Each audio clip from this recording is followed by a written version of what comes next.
One dress changed the world. One designer rebuilt the meaning of beauty. And one fashion house became a global legend. This is the story of Dior. Welcome back to our channel, where English comes to life through powerful stories.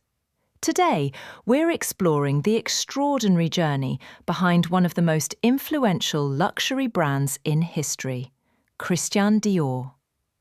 Prepare to improve your English, learn new vocabulary, and discover how a shy young man from a small French town reshaped the entire fashion industry.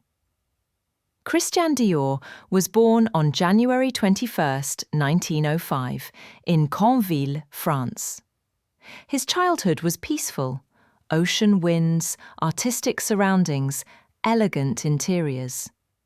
His parents dreamed of a successful, stable future for him. But Christian dreamed of art. He spent hours sketching hats, dresses, flowers, and silhouettes. He wasn't loud, he wasn't rebellious. He was observant, soft-spoken, and deeply sensitive to beauty. Even then, Dior believed something simple but powerful.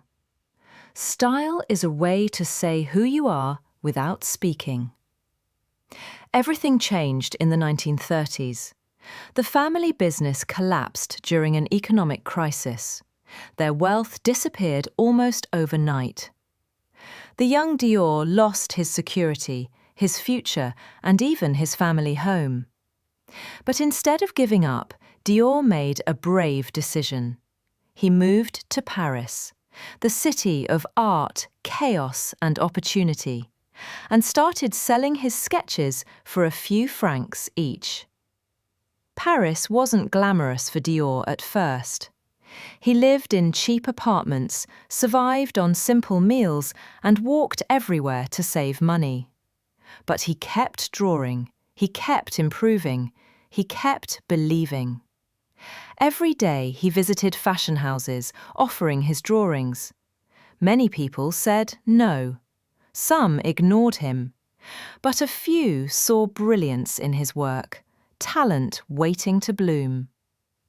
Dior started designing accessories, then dresses, and slowly became known in the fashion world. It wasn't fame, it wasn't success, but it was a beginning. The Second World War hit France hard. Dior's life became unstable again. He worked briefly with well-known designers, but the fashion industry was collapsing. Still, Dior didn't stop creating.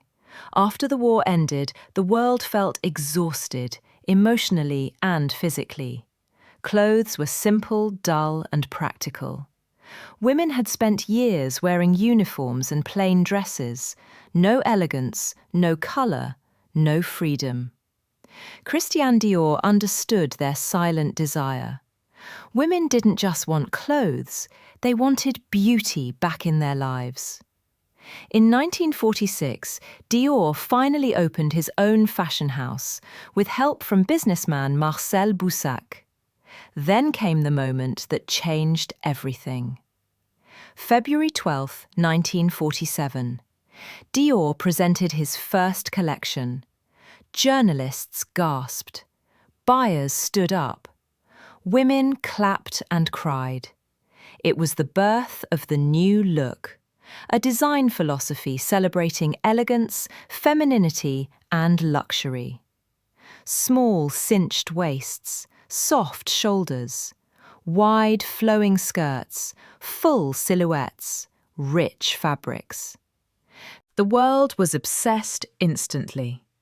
Coco Chanel famously said, "Only a man who never was a woman could design something so perfect for women." Within 2 years, Dior controlled nearly half of all French fashion exports. He opened boutiques in London, New York, Mexico, and Australia. Hollywood adored him. European royalty adored him. Every woman wanted a Dior dress. His perfume, Miss Dior, became a global symbol of sophistication. Christian Dior wasn't just a designer, he was a cultural force. But who was Christian Dior behind the scenes? He was gentle, shy, a little insecure. A man who felt emotions deeply and who found comfort in beauty. He believed clothing could heal, not physically, but emotionally. He once said, "I wanted my dresses to be constructed like buildings, moulded to the curves of the female body." His passion was detail. Every stitch mattered, every line had a purpose. Dior didn't chase fame. Fame chased him. In 1957, Dior took a short vacation in Italy. He planned to rest and prepare for his next show. But on October 24th, at only 52 years old, Christian Dior passed away unexpectedly. Fashion houses went silent. Newspapers around the world mourned. France declared him a national treasure. But his legacy had only just begun. A young assistant, just 21 years old, Yves Saint Laurent, became the new artistic director. He shocked the world with his talent. After him came other fashion geniuses: Marc Boin, Gianfranco Ferré, John Galliano, Raf Simons, Maria Grazia Chiuri, Kim Jones. Each brought a new chapter, each honoured Dior's vision. Today, Dior is haute couture, men's fashion, perfume and cosmetics, jewellery, global pop culture, cutting-edge design, a symbol of timeless luxury. From the Lady Dior bag carried by Princess Diana, to Jimin from BTS becoming a global ambassador, to stunning runway shows in Egypt, Italy and Paris.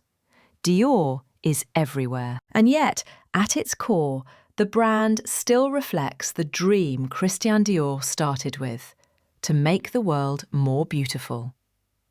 Christian Dior grew up sketching dresses in a quiet seaside town. He lost everything. He rebuilt his life with passion and discipline, and he created a legacy that continues to influence the world. Quiz, 7 questions. What town was Christian Dior born in? What did Dior love as a child? What happened to Dior's family business? What was Dior's first revolutionary collection called?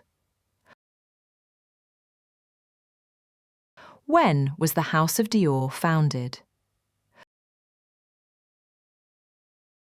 Who took over after Dior's death? What does Dior represent today? Thank you for listening to this extended English story. Like, subscribe, and join us again as we explore more stories that inspire your English and your life.